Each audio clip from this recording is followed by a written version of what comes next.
Another day, another vlog. Thank you Lord for this day. Hi there! Welcome back again to my vlog. Grabe at nabis ko ngang mag-voice over sa sobrang tagal nga mukhang hindi ko na naman alam kung paano mag-uumpisa. So anyway, highway ko naiingayan nga pala kayo sa background ko ngayon. Pasensya na po kayo dahil nagvo-voice over nga ako dito sa may ilalim ng mangga at wala akong choice kasi napakainit. At heto, syempre, pagagising ko nga ng umaga, maaga nga ako nagluto ng ulam dahil nga may mga lumusong sa bukid na kailangan pakainin. Ay rugo, baka kung hindi ko sila pagluluto ng almusal, baka ako yung pag-araruhin dun sa bukid. Well, this is just a simple breakfast at nirequest nga to ni Father na gusto niya nga daw na may sinabawan na baka. Dahil nga matagal pa kuluan yung karne ng baka, ito na lang muna for today's video. Diyos ko, wala pang 10 minutes, lutong-luto na to. By the way, para nga daw may ka-partner itong aalmusalin ng mga lumusong sa bukid, bumili na nga din pala yung nanay ko ng ilang pirasong itlog at syempre tuyo. Dagad na nga din pala ako nagpakulo ng tubig dito sa may kaldero para nga maisalang ko na agad tong baka. Pag nagluluto ako ng noodles, una ko talaga nilalagay yung seasoning kasi gusto ko lutong-luto at lasang-lasa ko nga dun sa sabaw. Pero syempre, kung ano yung nakasanayan yung pagluluto sa noodles nyo, yun na lang yung gawin nyo. Huwag nyo nang gayahin to, baka mamaya sisihin nyo pa ako.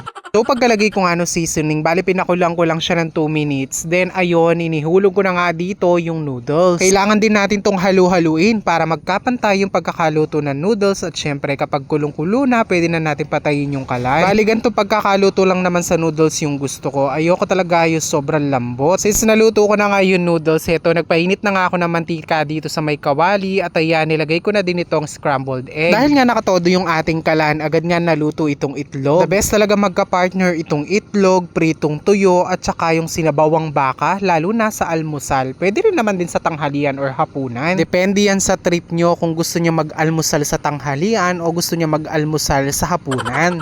Bali na ipadala na nga yung mga almusalin ng mga nagtatrabaho sa bukid, kaya itong pananghalian naman yung tatrabahuhin ko. Bili nga pala yung nanay ko ng manok at isda. Ito nga daw yung pananghalian nila, tapos yung isda naman mamaya namang hapunan. Kalapag ko nga dito sa may lababo, agad ko na nga tinrabaho itong mga manok. Nabanlawan ko na nga ng maayos yung mga manok at syempre ito nga ang isda. Itatabi ko naman to para mamayang gabi piprituhin sa hapunan naman. Pag-prepare naman na ako ng mga gagamitin ko sa paggisa, kaya naman heto. Tara, samahan nyo muna ako magluto ng ulam. Ito nga sa ating mahiwagang kawali, naglagay ako ng konting mantika. Tapos nang mainit na, nilagay ko na nga yung luya. Wait lang natin na maging golden brown yung ating luya. Tapos pwede na nating isunod itong bawang. Nang lumabas na nga yung aroma ng mga una nating nilagay, bali nilagay ko na din dito itong sibuyas at yung kamatis. Hahaluin lang natin to ng hahaluin hanggang sa malantay itong kamatis. By the way, yung paglalagay po ng kamatis optional lang po yan. Kung bet nyo nang wala, pwedeng wala din naman yan. Then after that, kapag nainip ka na, pwede mo nang ilagay itong mga manok. Some people are asking me or some of my followers asking me kung bakit nga daw hindi ako naglalagay ng patis kapag nagigisa ako. Kasi simula nung nagbawas nga ako ng timbang, talagang ang gusto ko na lang ginagamit kapag nagluluto ako,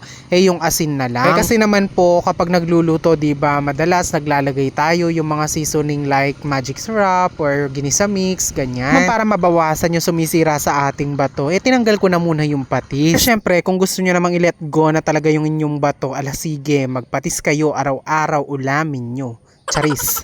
Anyway, let's go back dito sa ating niluluto. Bali, ginisa ko lang pala itong ating manok. And then, ayan, nilagyan ko na din to ng konting asin. And of course, after that, kailangan pa din natin tong halu-haluin. Abay, syempre, para humapit yung lasa dun sa ating manok. At heto, ipa-fast forward ko na. Kapag ganyan na nga yung itsura ng ating manok at naglabas na siya ng sarili niyang oil, tapos yung excess water na sinipsip niya kanina, pwede na nga nating ilagay dito yung mga gulay. Actually, nung mga time na yan, hindi pa talaga ako naglagay ng tubig. Pero naglabas pa rin siya ng tubig, tapos yung konting oil na galing sa manok. Hintayin ko pa sana talaga siya na matoyo, yung as in oil na lang talaga siya. Kaya lang, syempre naghahabol tayo ng oras at kasi maghahatid pa ng pananghalian para dun sa mga nagtatrabaho sa bukid. I also added konting paminta kanina pala at hindi ko na nga na-videohan. For the gulay naman, bali nagpakuha lang ako kanina ng talbos ng kamote dun sa may bakod. Kaya yan na lang yung nilagay ko. Wala kasing nabiling gulay yung nanay ko kanina. Kaya naman syempre kailangan natin maghanap para naman hindi lonely yung ating ulam. Nung half cook na nga yung ating talbos ng kamote, nilagay ko na nga din pala dito yung pampaasim natin na mangga. Hinayaan ko lang siyang kumulo ng mga 3 to 5 minutes, then nagdagdag na din ako ng konting pampalasa. At ayan, ready to serve at ready to eat na nga itong ating ulam for lunch. After ko nga ma-prepare lahat ng mga dadaling ulam at pagkain sa bukid, eto, nagsandok na din ako ng kakainin ko for today's video. And tara, what are you waiting for? Sabayan nyo na po akong kumain.